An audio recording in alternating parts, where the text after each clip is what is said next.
인사이드 아웃 보고 왔는데 눈물을 줄줄 흘리고 왔거든요.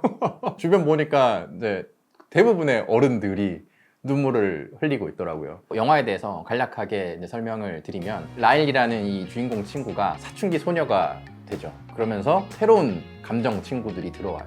가장 빌런처럼 느껴지는 이 브란이라는 캐릭터가 원래 기쁨이가 잡고 있던 그 메인 컨트롤 타워를 잡으면서 스토리가 진행이 되거든요. 라일이라는 친구가 친구들이랑 다른 고등학교에 가게 되면서 새로운 친구 사귈 수 있을지, 고등학교의 선배들이랑 내가 잘 이제 섞일 수 있을까?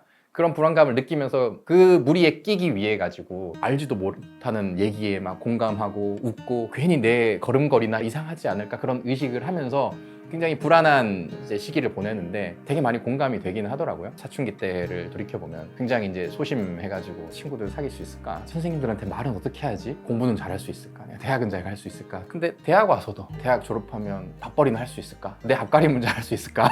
끊임없이 불안에 좀 시달렸던 것 같거든요. 근데 저뿐만이 아닌 것 같아요. 우리나라가 뭐 불안의 사회라고도 하잖아요. 우리나라 사람들은 성인이 돼서도 이 불안한 감정을 굉장히 많이 갖고 살고 있다고 생각하는데, 과거의 나를 회상하면서 공감을 했던 것도 있지만 아일리라는 친구처럼 불안해하고 있는 어른들도 되게 많다고 생각을 해요. 그래서 더 눈물샘이 자극됐던 게 아닌가. 왜 성인이 되어서까지도 그런 불안정을 계속 가지고 가는 건가요? 영화에서도 그 라일리의 엄마 아버지의 머릿속도 한번 나오거든요. 근데 거기에 보면 불안이가 없어요. 잠깐 불안이가 나오긴 해요. 딸이 뭔가를 하고 왔을 때 걱정돼가지고 불안이가 잠깐 나오는데, 그때 다른 친구들이 아유 불안이 오랜만이다 라고 하거든요. 그러니까 어른이 되면 그런 불안감들이 사라지는 게 아마 정상적인 상황이라고 생각이 되거든요. 근데 현대인들은 어때요? 끊임없이 월급을 받아도 내가 저 차를 살 수 있을까? 내가 연봉이 또 올랐어. 내가 저 집을 살 수 있을까? 계속 뭔가 다른 목표를 쫓으면서 내가 평균보다 못하면 어떡하지? 그런 불안감에 계속해서 시달리게 되는 거죠. 라일리의 엄마 아버지는 2층짜리 집도 있고 화목한 가정 잘 꾸려가지고 살고 있으니까 이 불안감이 없는 거야. 근데 우리는 그렇게 사는 것도 어렵고, 그렇게 산다고 한들 내가 부족하다라고 계속 느끼니까 이 불안이가 계속 우리 메인 컨트롤 타워를 잡고 있는 거죠. 통계적으로 우리나라 사람들의 한 60%가 실제로는 중상층에 속해 있다고 해요. 한 7, 80%는 중산층 이상인 거지.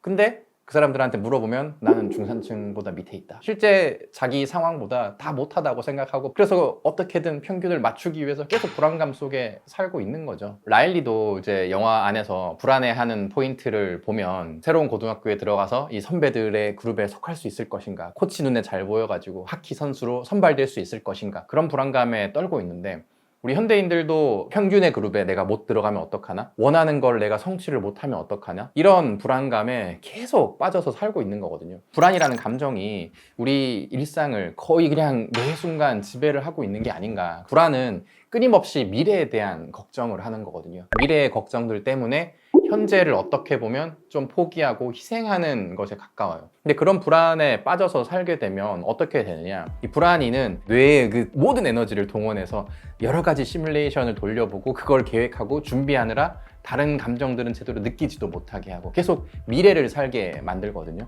그렇게 되면 정작 중요한 이 현재의 이 즐거운 감각을 제대로 느끼지 못하게 되는 거죠. 즐거움뿐만 아니라 내가 현재를 살면서 느껴야 하는 다양한 감정들이 있는데, 그 미래를 걱정하느라 지금의 삶에 충실하지 못하는 그런 결과가 생기는 거죠. 실제로도 우리가 어떤 불안감을 느끼고 초조함을 느낄 때 내가 뭔가 목표로 한 것 이외에 다른 것에는 주의 집중을 못하는 경우들이 발생을 하거든요.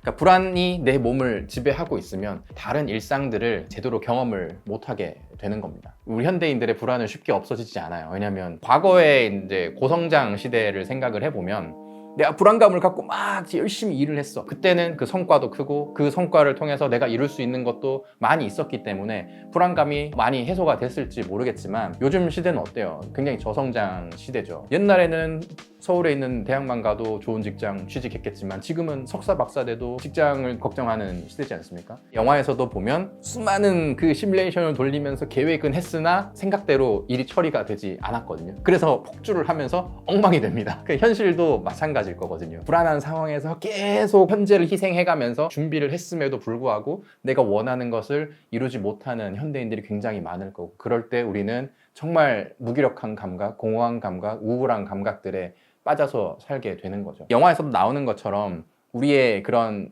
경험들이 이런 이제 감정들과 결합이 돼서 나의 자아를 형성하고 나의 신념을 형성하게 되는데, 계속 이렇게 불안한 마음으로 우리가 삶을 살고 있으니까 신념 저장소에는 계속 불안한 기억들만 남아있고, 우리 현대인들 어떻습니까? 굉장히 불안하고 예민하고 초조하고 조금만 건들면 이제 싸우고. 영화에서도 보면 초반에 이 라일리라는 친구가 하키를 할 때는 그냥 하키 경기 자체를 굉장히 즐겼어요. 근데 이제 시간이 지나면 지날수록 하키의 즐거움보다 내가 골을 못 넣으면 어떡하지?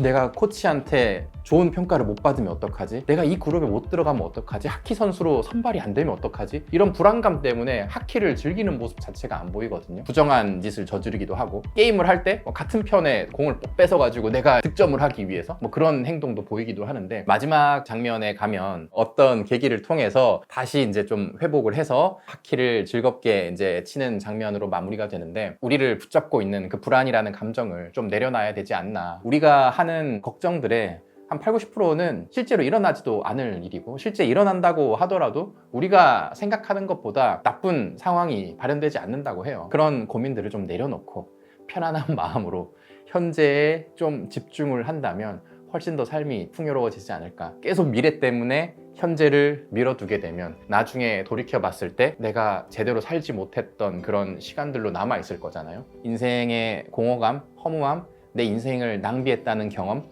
그런 것들로 남게 될 것이기 때문에 충만하게 잘 살기 위해서는 우리의 뇌에서 컨트롤 타워로 이제 활약을 하고 있는 그 불안이를 좀 내려놓고 다양한 감정들을 좀 느끼면서 살아야 하지 않을까 생각을 해봤습니다. 막상 불안에 사로잡혀 있는 그 상태에서는 하기가 쉽지 않을 것 같아요. 그렇죠. 가해지지 않게 하려면 어떻게 해야 될까요? 내가 바꿀 수 없는 것을 받아들일 수 있는 그런 평온함, 그리고 내가 바꿀 수 있는 것을 바꿀 수 있는 용기, 두 가지를 구분할 수 있는 지혜를 요구하는 그런 기도문을 어디서 본 적이 있거든요. 일상생활에서 우리가 하는 걱정들 중에서 내 컨트롤 하에 있는 것들이 사실 많이 없습니다. 내가 통제할 수 없는 것에 불안해하고 초조해하고 걱정해봤자 달라지는 건 없습니다. 근데 우리는 착각을 하고 있죠. 내가 통제할 수 있을 것이라고. 그래서 그런 것들을 냉정하게 판단을 해서 저건 내 영역 밖이야. 그렇다면 내가 할 수 있는 거는 뭘까? 난 거기에 그냥 최선을 다하고 집중을 해야지. 최선을 다했다? 그럼 됐다. 후회는 없다. 이렇게 살면 불안감도 내려놓을 수 있고, 내가 컨트롤할 수 있는 영역에 에너지를 쏟아야 확률도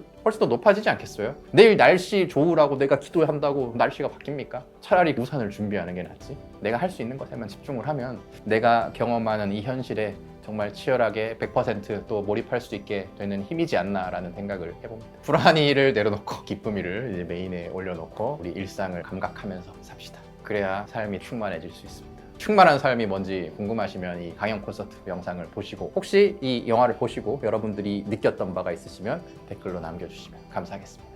안녕.